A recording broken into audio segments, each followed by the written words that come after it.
Buenos días, tardes, noches. Por favor, nos da su nombre completo.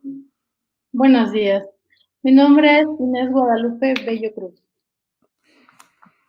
Señora Inés Guadalupe, el día de ayer por la tarde, noche, sucedió algo muy importante, esto en materia de justicia.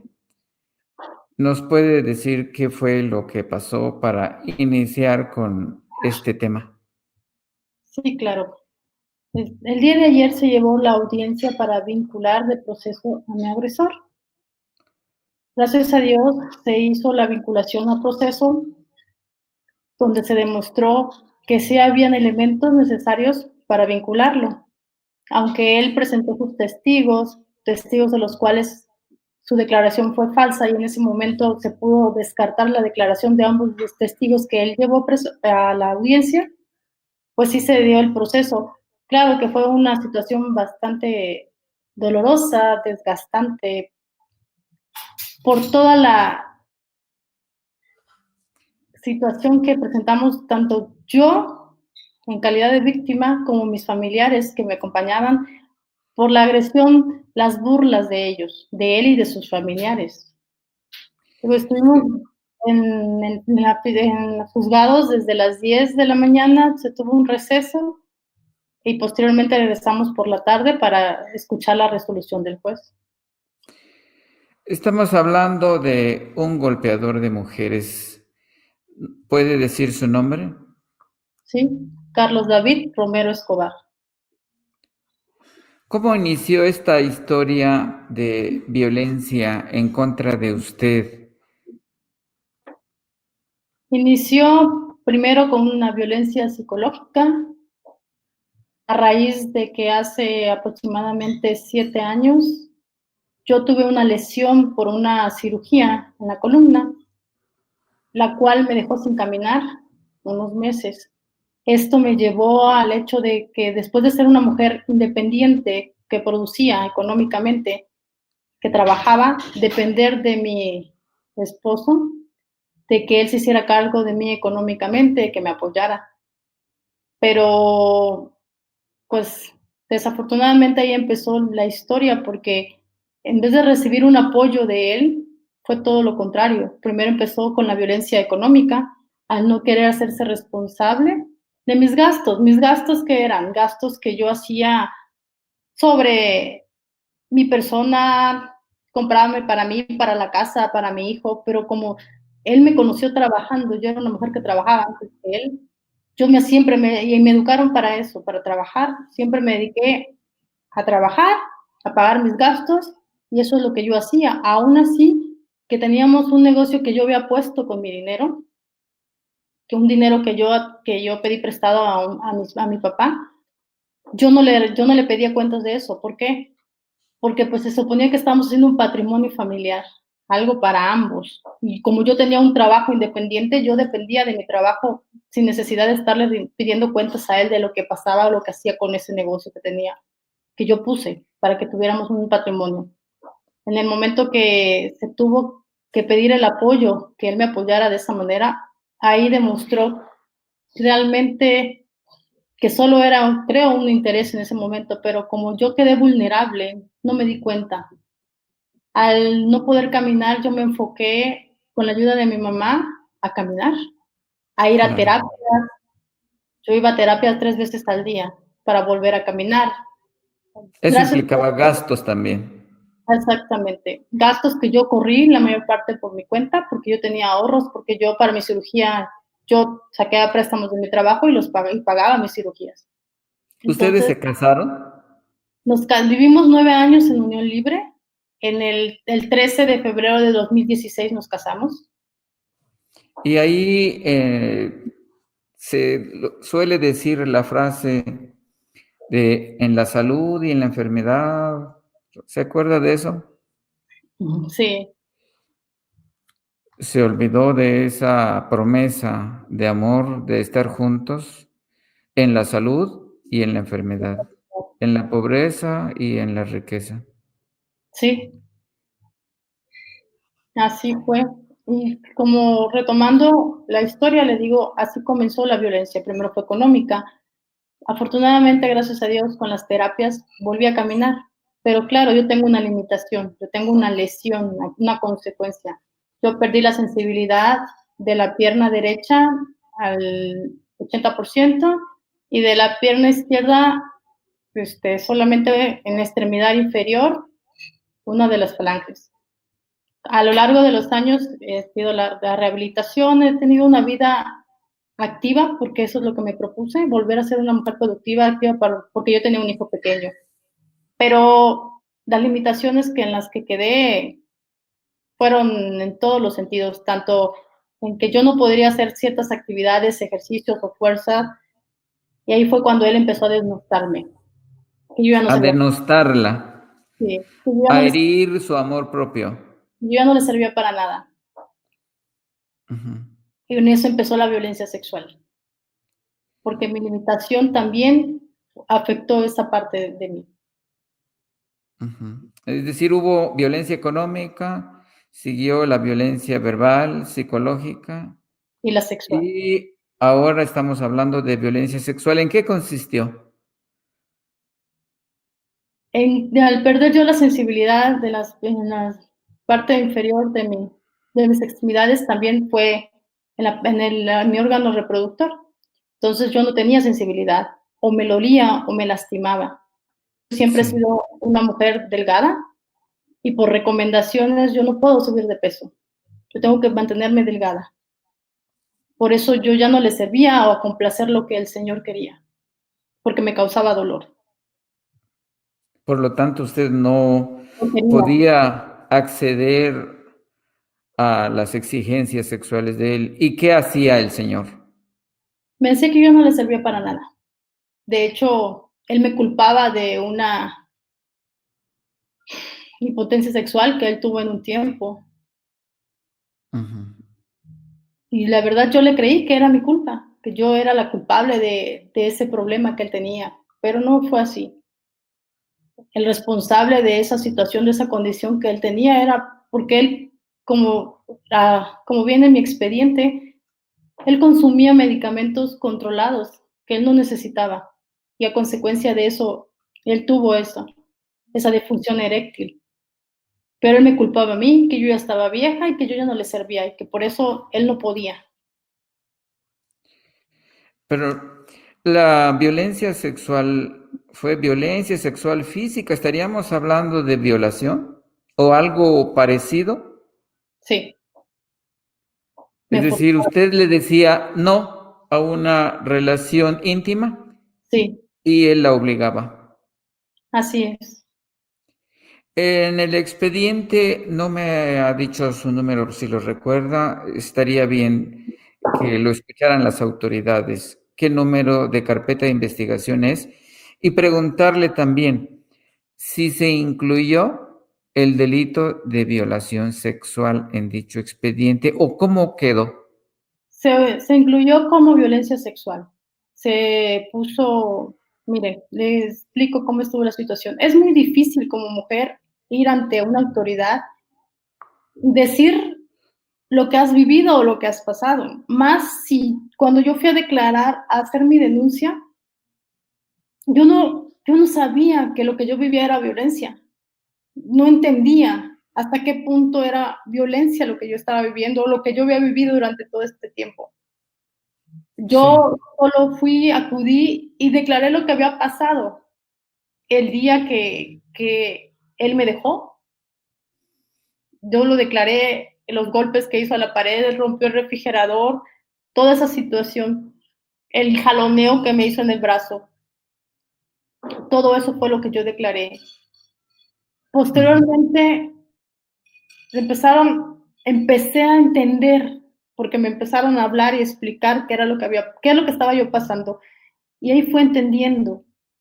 Por eso al inicio de mi expediente no se puso como violación ni nada, porque no es muy difícil abrirte, es muy difícil que alguien te dé la confianza y que yo, para mí eran, dentro de que yo tengo una educación, tengo 2 carreras, soy una mujer preparada, para mí toda esa situación era normal. Aprendí a verla como normal y vivir con una normalidad que para mí era normal. Que sí está bien, si yo no quería, yo tenía que acceder a lo que él quería. Yo decía Sí. no y me forzaba. Entonces, yo lo veía normal. Le digo, yo no lo expuse ante el MP al inicio de la investigación o al inicio de mi declaración, porque aparte no me sentía preparada para decir todo lo que había vivido y no lo había entendido como ahora. Hice una ampliación de mi declaración y ahí fue donde yo dije lo de la violencia sexual. Ujú. ¿Por qué? Porque sí existe, porque sí existió, porque hasta este grado fue que me violentó. Pero como Pero mujer, mande. sí, no, sí localizó o recordó el número de la carpeta de investigación. En eso estoy buscando para decírsela. Si me permite Pero- tantito. sí, claro, no hay problema. Es una carpeta, la carpeta de investigación es la 781 019 0601 2020. Entonces, esta se integró por violencia familiar, en donde no Familiar eh, agravada, agravada. sí. De acuerdo.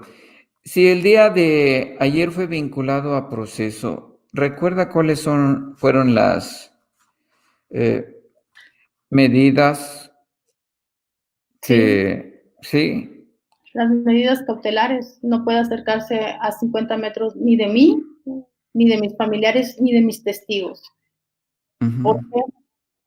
Porque uno de mis testigos fue violentada en su casa, fue agredida a su casa y ella tuvo que levantar un registro de atención en Cintalapa en contra de él y de su hermana y sus familiares. ¿Por qué fue así? Porque las únicas personas que saben de la situación legal en la que estamos pasando son ellos. Y estas personas que llegaron a amedrentar a la casa de mi hermana tenían esa información. Por eso se Ujú. hizo, porque mi hermana es uno de mis testigos más fuertes en el caso, porque ella vivió conmigo después de mi lesión en la columna y veía cómo él me agredía, me hacía de menos. Digo, ya hay un registro de atención en Cintalapa en contra de él y su hermana y sus familiares. Le puedo dar el número de registro si gusta. Sí, sí, sí, es tan amable. Es RA Sí, 0028 sí. 017, 019. no, 017 Ajá. 07 02 2021. Es más reciente. A ver, repito, 0028 019 No, 17 017, 0702 2021. así es. Esto también en contra de Carlos David. Ajá, y su hermana Janine Romero Escobar y familiares. De la violencia sexual pasó a otro nivel de violencia.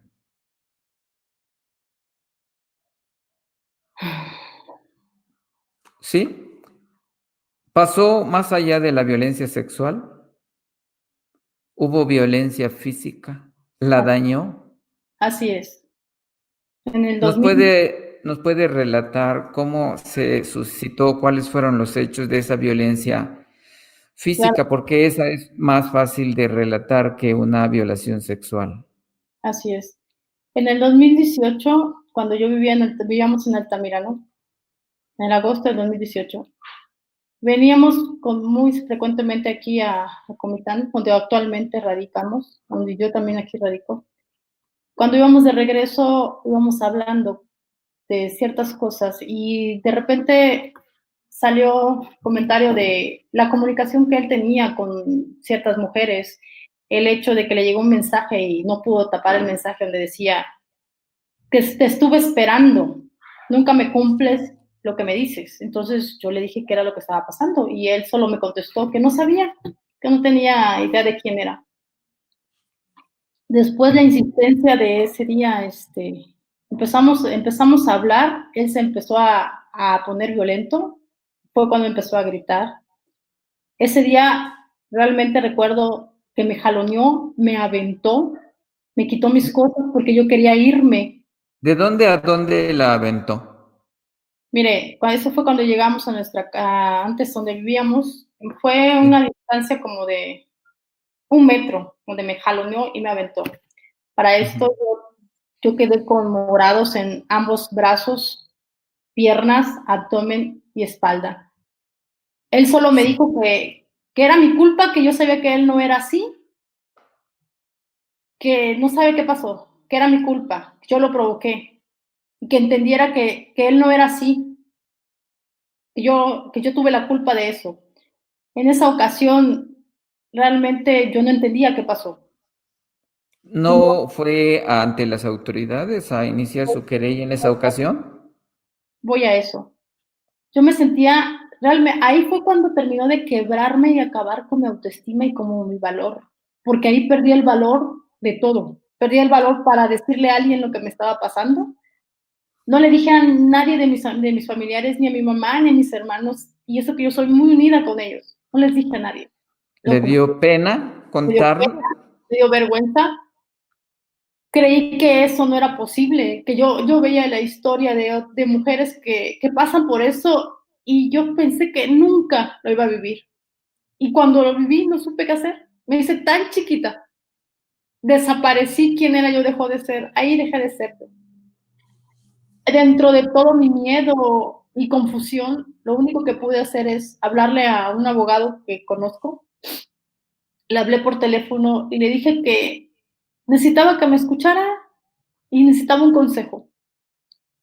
Le platiqué la situación al abogado y él me dijo que yo no era ni la primera ni la última, que no sabía cuál iba a ser mi decisión, pero que si yo quería, levantábamos una constancia de hechos. ¿Por qué? Porque el día de mañana no sabríamos qué podría pasar y probablemente me pudiera servir. Y eso fue lo que hice. Por la ayuda de mi abogado, que ahora es también un amigo mío, después de esto se convirtió en un amigo. Él me apoyó, me orientó y se hizo ese movimiento. Levanté una constancia de hechos en Copainalá del 2018, donde relaté lo que sucedió. Claro, solo lo dejé como constancia de hechos porque yo no pensaba separarme, porque él me convenció que nunca más iba a volver a pasar y que era mi culpa y que yo lo provoqué. Y eso fue lo que me quedó. Ahí me quedé con eso. No moví más, pero sí dejé un registro.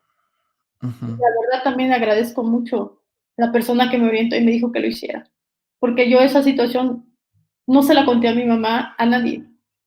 ¿Esto cuándo sucedió? En ¿Me agosto del dijo? 18, 18, de acuerdo. Todavía no se perseguía de oficio el delito de violencia familiar. no, solo quedó como constancia de hechos, algún registro de cargo de que yo pasaba por esa situación. Así lo dejé. Y la verdad, Ujú. yo nunca creí que lo podría utilizar.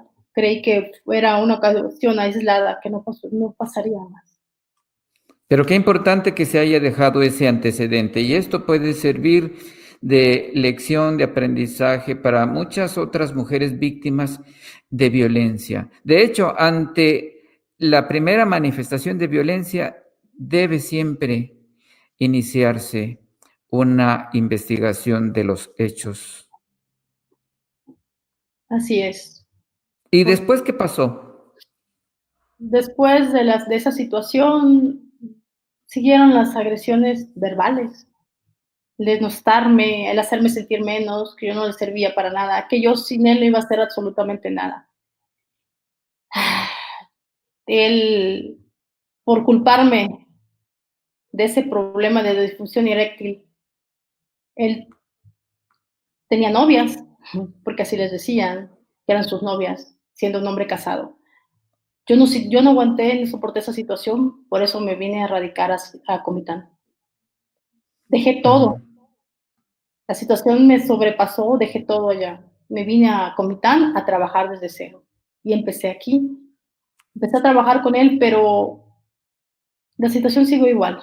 Él tenía que regresar a Altamirano a trabajar porque ya trabajaba y se iba todos los días, hacía lo mismo, llegaba tarde, la misma situación. Así tuve pleitos y hasta que llegó el momento en que yo ya no peleé, no dije nada, yo solo me alejaba y él se molestaba, que por qué yo no le decía nada, que por qué ya no entendía yo la situación. Yo lo único que quería es ser fuerte para poder salir de esta situación, para poder sacar a mi hijo también de la situación, porque a él ni eso le importaba. Él seguía consumiendo esos medicamentos controlados y su capacidad de raciocinio, su responsabilidad fueron perdiéndose. Cada día trabajaba más tarde, todo por el consumo de ese medicamento. Hasta que llegamos al 24 de febrero, después de 2 años, del 2018 hasta el 24 de febrero del 2020, que la situación, ya no pude más con la situación. Nosotros teníamos que viajar a Tuxtla porque trabajábamos en Cintalapa. Él tiene otra familia en Cintalapa, tiene un hijo más grande y su pretexto era irse con su hijo desde el sábado y está bien. Para mí era perfecto porque cuando yo lo conocí, lo único que yo le dije es que yo quería un hombre responsable que se hiciera responsable de su vida y su hijo siempre iba a ser su hijo y tenía que ser responsable de él.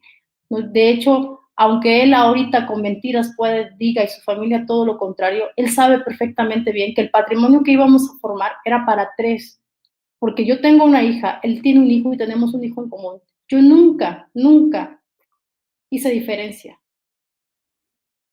pero él sí la hizo, Quisiera preguntarle digamos que si cuando ejerció el primer acto de violencia con los jaloneos y el empujón, fue en presencia de los menores.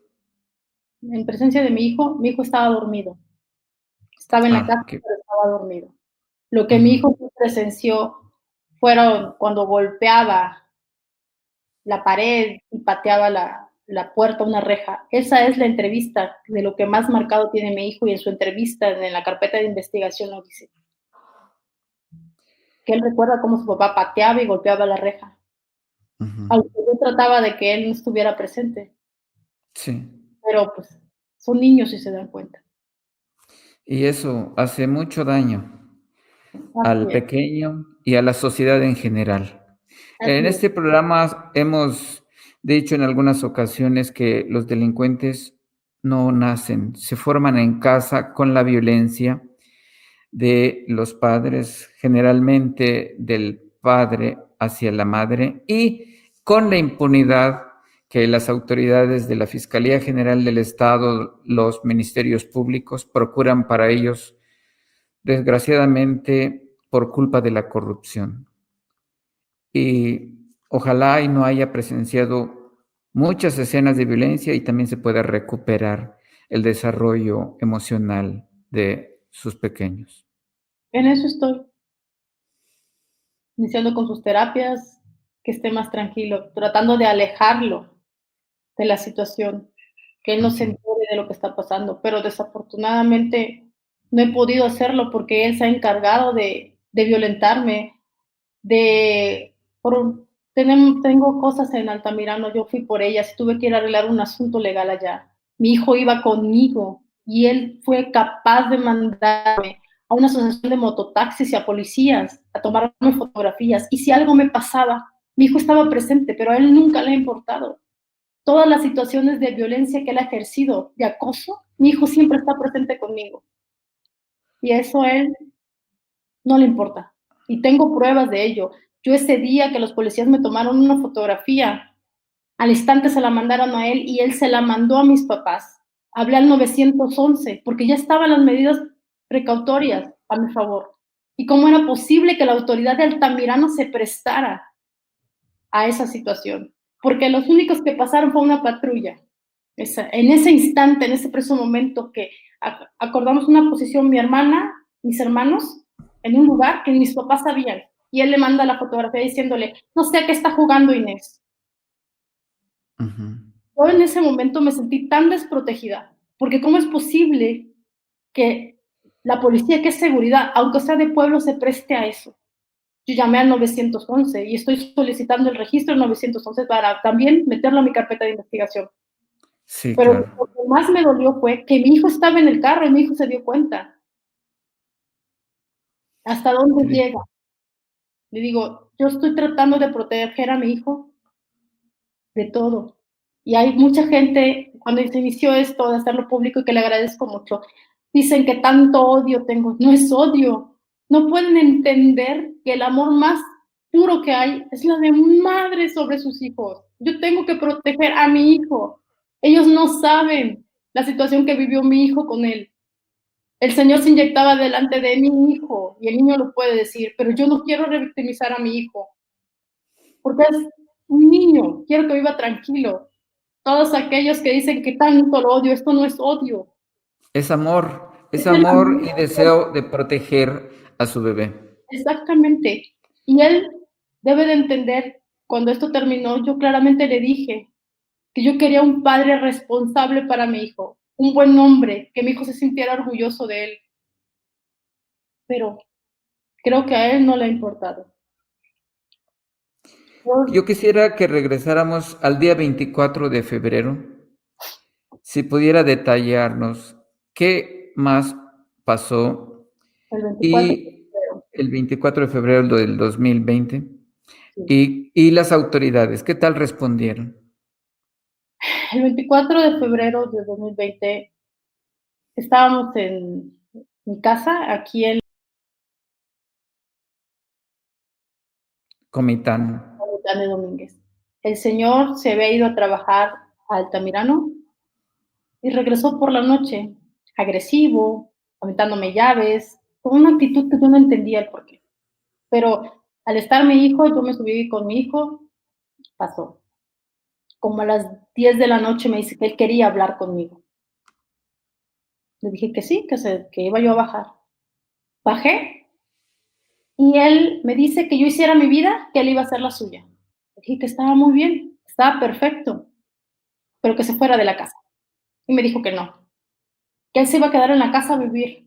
Él en un lado y yo en otro. Y yo le dije que no, que tenía que irse de mi casa, que yo a ese juego no me prestaba. Él quería su libertad y tenía su libertad, que de hace tanto tiempo le estaba pidiendo que llegó el momento que él se fuera. En ese momento él agarró, se metió a la cocina a golpear el refrigerador, gritándome que yo no lo entendía, que nunca lo había entendido, que no le servía para nada, que yo era una vieja, pateando el refrigerador. Y yo le dije que se calmara, porque esta vez iba a hablar a la policía. En eso me Es, agarró del Esto brazo. también es violencia familiar, el golpear los muebles, los enseres, el romper las cosas del hogar es violencia familiar también. Que lo sepan todas las mujeres para que comenzando ese tipo, esa manifestación de violencia, alerten a las autoridades para que no se pase a más. Así es.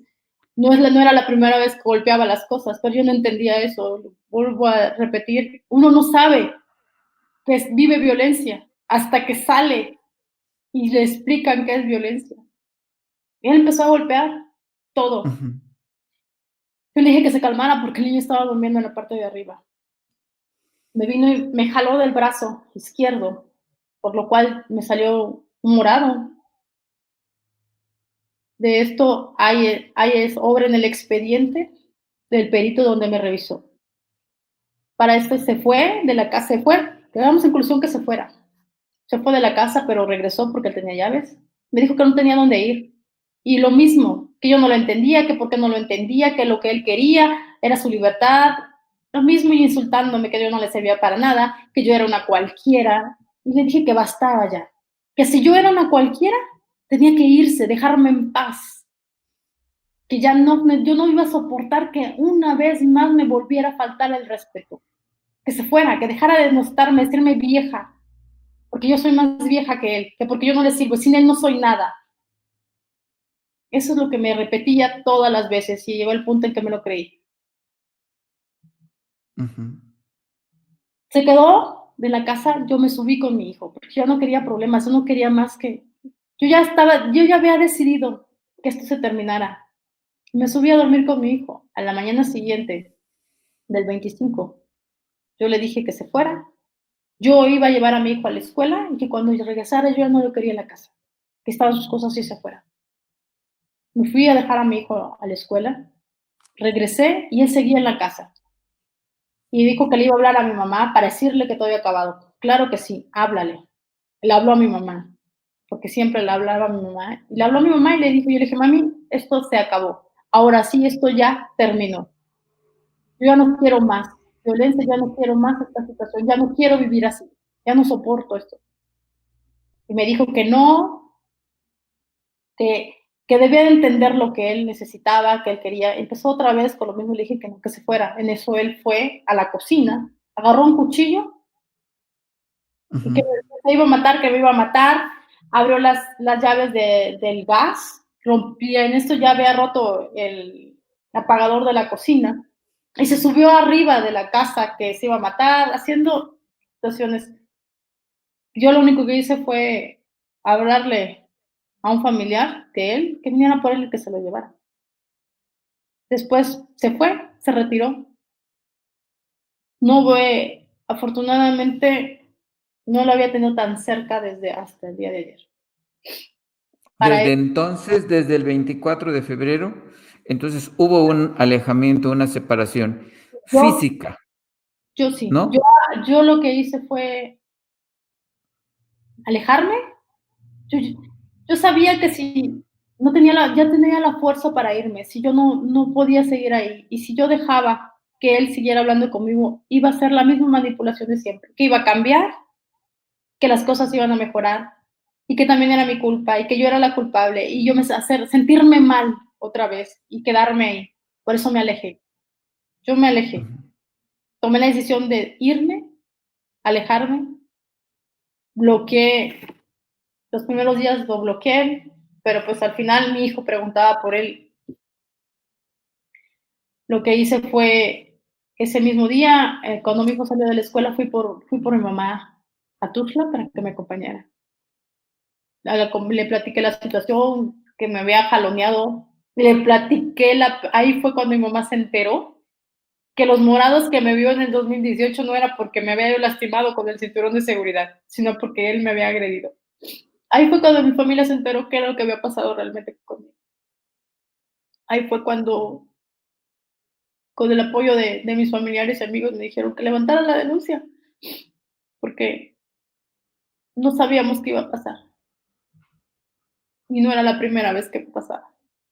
Entonces, por eso el 26 en la mañana yo fui a hacer mi denuncia al MP, fui a la fiscalía, me dieron los oficios para ir a, a los de perito, para el médico legista y para que vinieran a tomar fotografías a mi casa. Estuve ahí hasta... De los destrozos realizados por Carlos David. Exactamente. Ese día fui en la noche, tarde noche, me hicieron esperar a la médico legista, ella me revisó y yo esperé a los peritos que iban a tomar las placas fotográficas y los traje a mi casa. Llegaron los peritos. Llegaron a mi casa porque yo los traje, se tomaron las placas fotográficas ese día. Según yo, hasta ahí, todo estaba ¿Cuántos bien. peritos llegaron a tomar la fijación fotográfica? Fueron 3 y venían en una camioneta blanca. No recuerdo nombres, la verdad fue desde esa fecha, no recuerdo nombres y nunca creí, Tres funcionarios de la Subdirección de Servicios Periciales. yo nunca creí que debía haber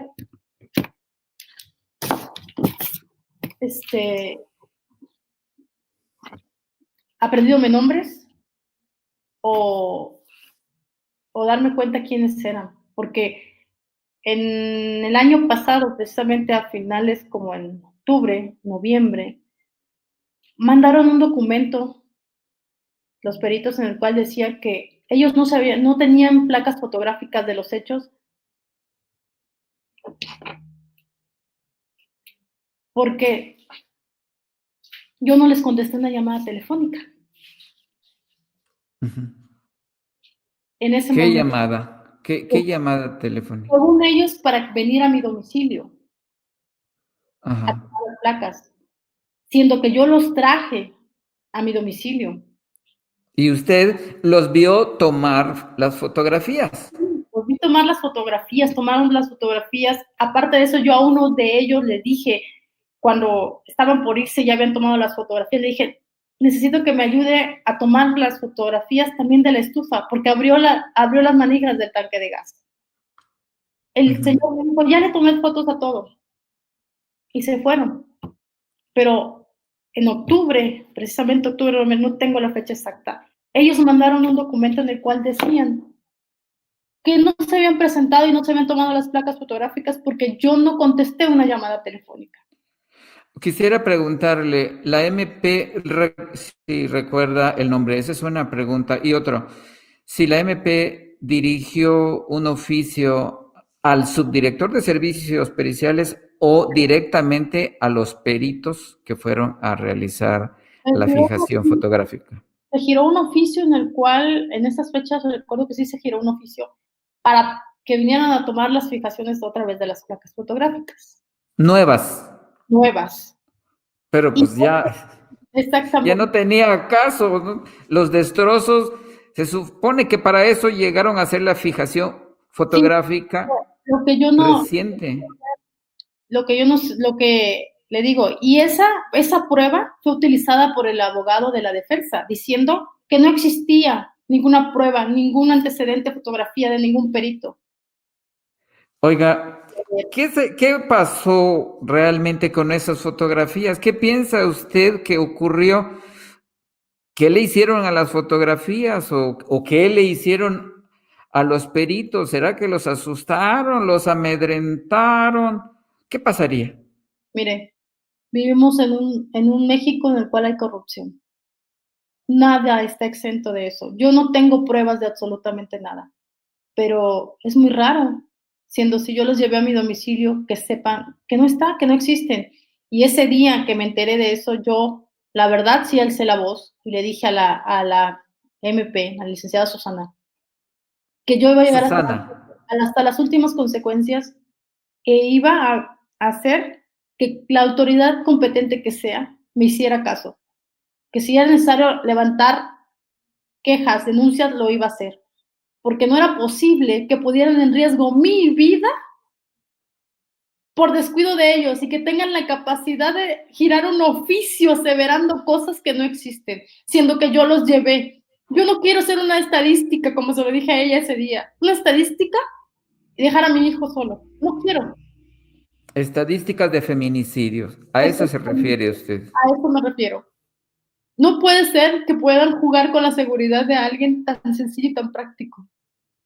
No es la vida de nadie más que la mía. Y si no me defiendo yo, ¿quién me va a defender?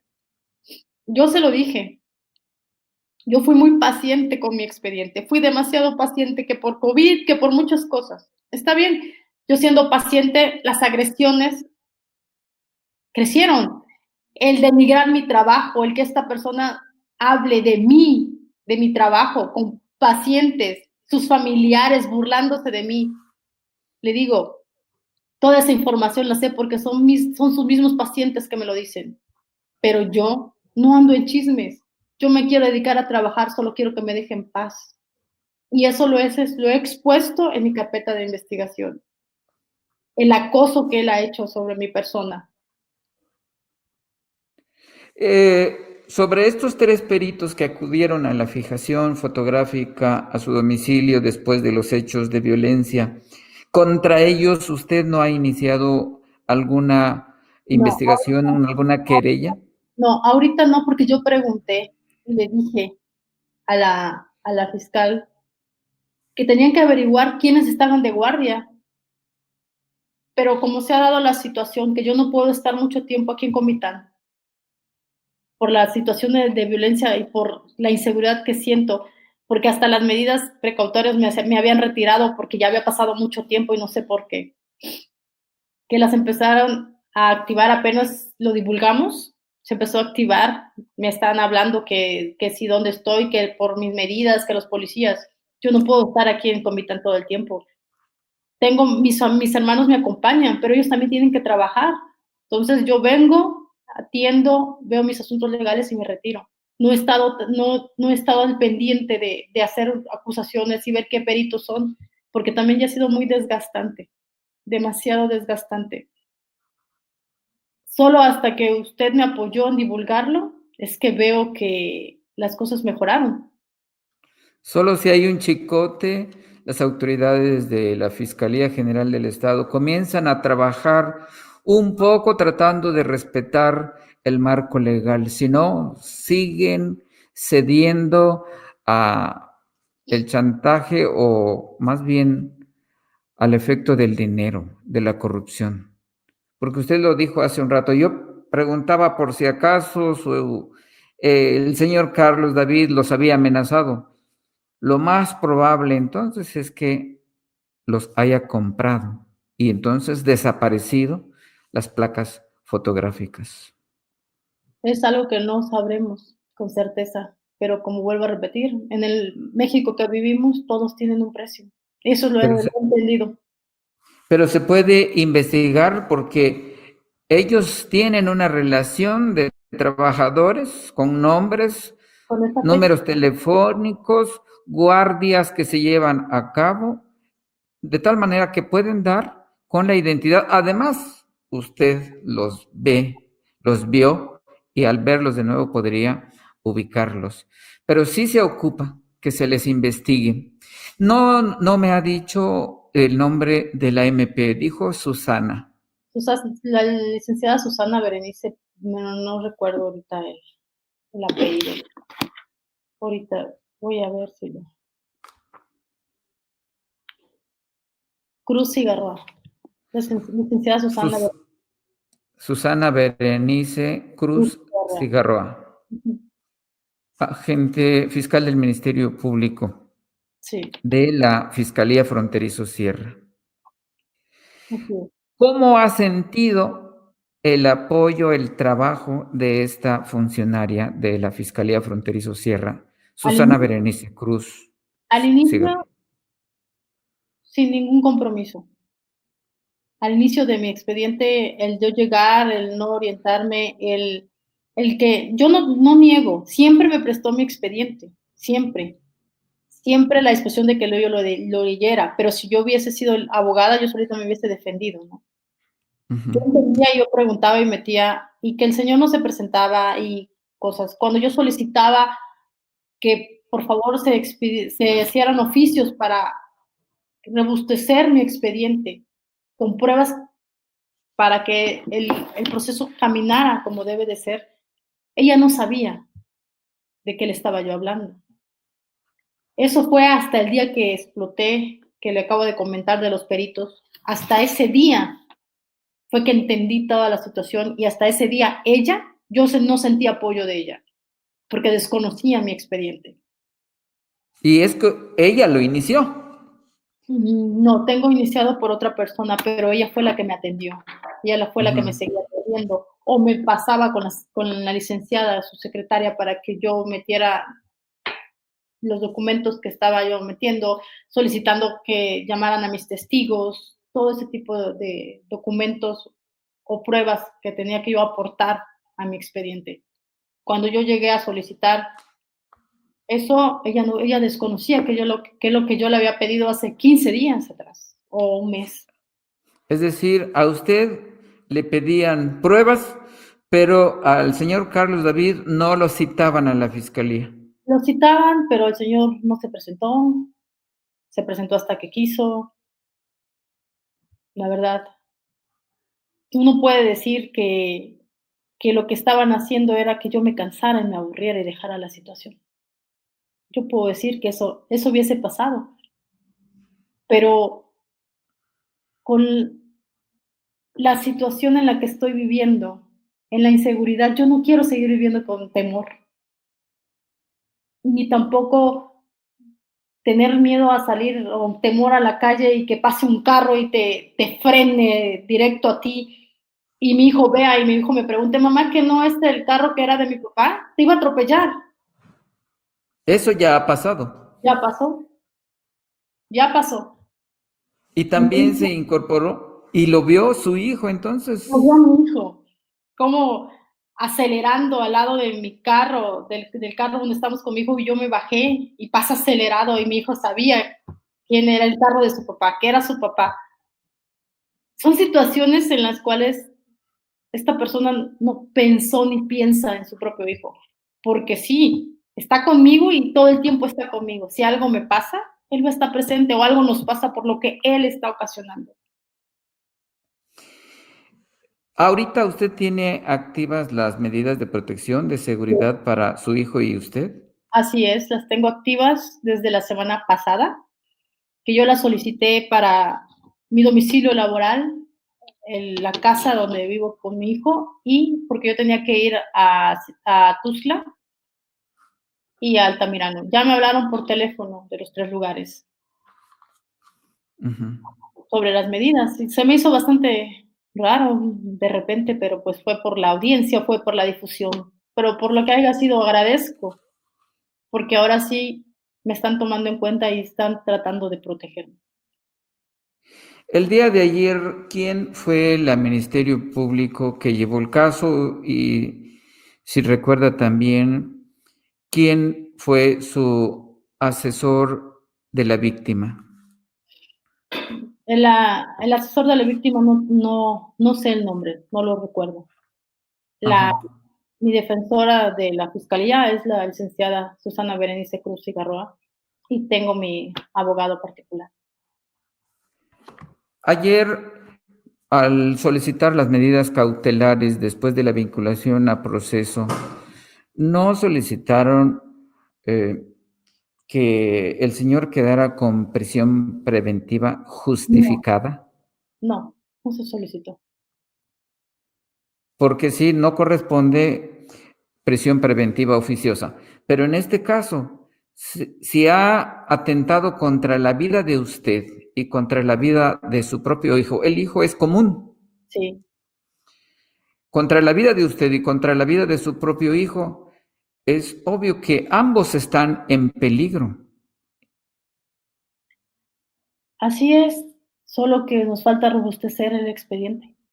Hay las demás pruebas que tengo que meter que no han llegado a tiempo, son oficios que se piden a dependencias donde solicito mi condición de salud, mi expediente clínico, donde porque él niega que yo tengo alguna lesión, entonces se solicitó a una dependencia mi expediente clínico, se solicitó también los documentos donde el señor, no, ahorita no recuerdo la fecha, tuvo 2 accidentes automovilísticos el mismo mes por cómo maneja. Uh -huh. Entonces, porque eso es una de todas las declaraciones que yo y mis testigos pusimos, el cómo maneja, la irresponsabilidad en que manejaba cuando iba con mi hijo a velocidades altas. Y él argumentó que él no tiene ningún problema con ningún antecedente de tránsito. Claro que los tiene. Y para eso están las aseguradoras que, donde él aparece como el que iba manejando en los 2 accidentes, donde uno se acabó una camioneta y el otro fue igual, un percance automovilístico. Y en el mismo mes. Documentos de los cuales también se están solicitando y estamos esperando que lleguen. Decía usted entonces que después de nuestras publicaciones, las autoridades ya parecen estar poniéndose las pilas. Y ¿Sí? quizá un ejemplo de ello haya sido que, bueno, finalmente solicitaron la audiencia de vinculación a proceso. Ya estaba Y que, solicitada. Ya estaba ajá, solicitada, pero el señor no se presentó porque tenía COVID. uh-huh, Entonces se volvió a pedir, se le dio el tiempo reglamentario de 20 días, 15 días aproximadamente, y que justificara con sus comprobantes médicos, y ya se volvió a pedir la audiencia. Se dio la audiencia, se presentó. También uh-huh. eso fue bueno porque no se había presentado y no había dado la cara. Si hacemos cuentas desde que se inició la carpeta de investigación, Ya va a ser un ¿cuántos año. meses? Ya va a ser un año. El Y 26 de febrero de 2020 se inició. Estamos a 27 de enero del 2021. 11 meses y un día. 11 meses. Así, bueno, hay una frase que se suele escuchar en el mundo de los abogados. Justicia retardada es justicia denegada. Y créame, hay todavía casos peores que se tardan 2 años y no se solicita la audiencia de vinculación, aun cuando se tengan integrados debidamente las carpetas de investigación. ¿Usted qué le pide y a qué autoridad le pide para que haya justicia, para que no se retarde más la aplicación de la ley? La fiscalía, Al fiscal general del Estado, ¿sí? Olaf Gómez Hernández. Exactamente. Simplemente lo que quiero, estoy pidiendo es justicia para proteger a mi hijo, para que Sí. tengamos una vida tranquila, para que su papá se recupere, esté bien y el día de mañana pueda convivir con mi hijo. Claro, todo esto que él demuestre que es una persona sana, tanto mentalmente como físicamente, porque es el derecho de mi hijo. Yo no estoy quitándole el derecho a mi hijo, yo solo estoy protegiendo a mi hijo para que el día de mañana la convivencia con su papá sea una convivencia sana. Porque el expediente dice, mi papá jugaba violento conmigo, me golpeaba, pero era un juego. Sí. Mi hijo lo veía como juego. Es algo al cual yo nunca estuve conforme y siempre fue una de las situaciones en las cuales decirle que no le pegara así, que así no jugara de pesado con él. Eso es lo que estoy pidiendo. Justicia para que mi hijo tenga un padre sano. En Yo todo. quisiera decirle al señor Carlos David que no mande agresores en contra de usted, en contra de su hijo, ni en contra nuestra, porque la vez pasada que hicimos una transmisión en vivo, se juntaron muchos familiares de él para denostar en contra de usted, en contra nuestra. Imagínese, Pero quisiera yo decirle al señor Carlos David que no nos place publicar este tipo de denuncias, porque este tipo de denuncias menoscaba su imagen, la imagen paterna de el niño que tienen en común ustedes. Y menoscabar la figura paterna es también dañar el desarrollo emocional del pequeño.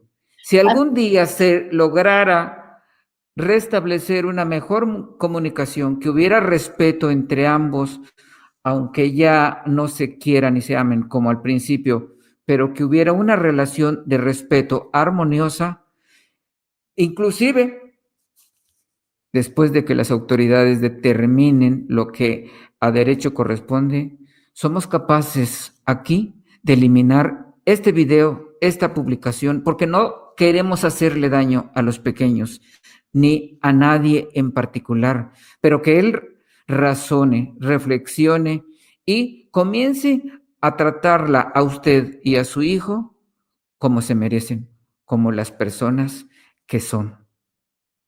de verdad se lo solicito y se lo pido también yo, porque el día de ayer que terminó la audiencia, donde él fue vinculado a proceso, gritando y vociferando que él también iba a publicar en mi vida en redes sociales, él y su familia riéndose, siendo una burla de lo que estaba pasando. Eso es una amenaza, es seguirme victimizando es una amenaza. Mi vida, yo no estoy exponiendo mi vida, estoy exponiendo una justicia que estoy solicitando. Quiero justicia, quiero vivir en paz, exponer mi vida.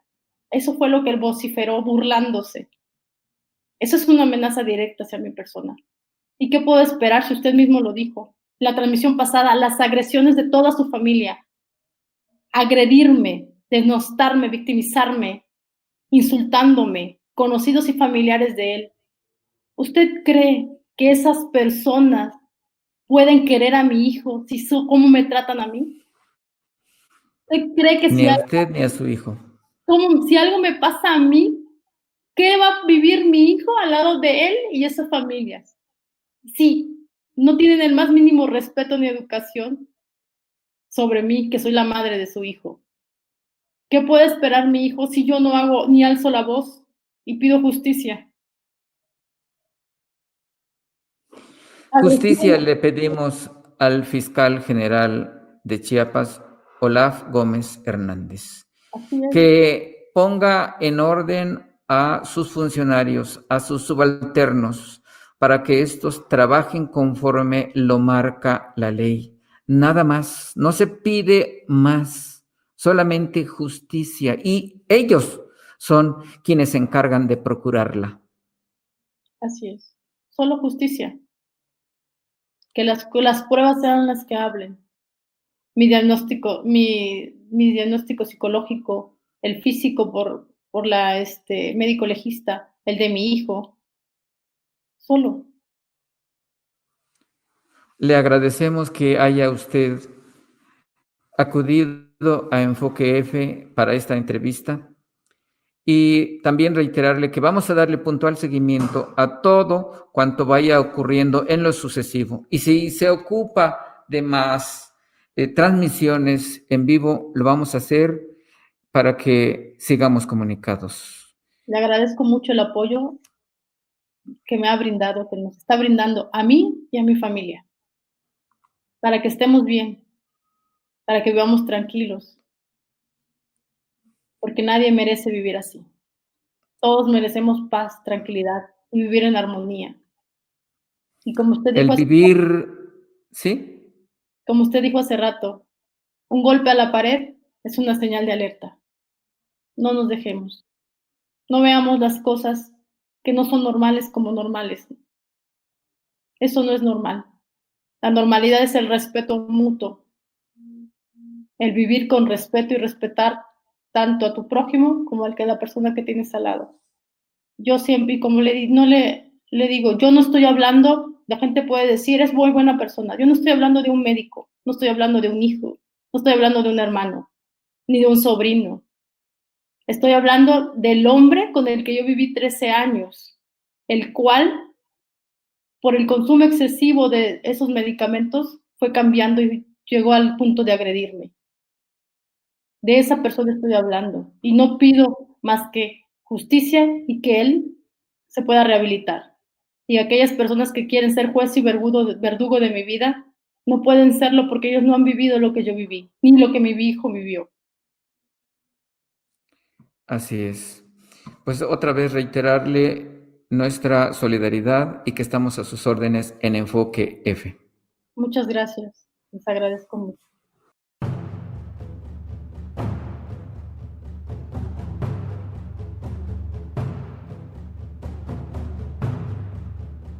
Cerca de un siglo, Comitán de Domínguez fue cuna del priismo chiapaneco, una plaza que pertenecía a un solo partido, una ciudad que no conocía la alternancia. Sin embargo, a inicios del nuevo milenio ocurrió un evento inédito. El PRI sufrió su primera derrota a manos de un candidato de oposición. Fraudes, corrupción y traiciones, así fue como Comitán se abrió por primera vez, luego de 72 años, su camino a la democracia. Transición política, la historia de una elección que transformó la vida política en Comitán. Disponible en Amazon. Este episodio de Enfoque F es traído ante ustedes por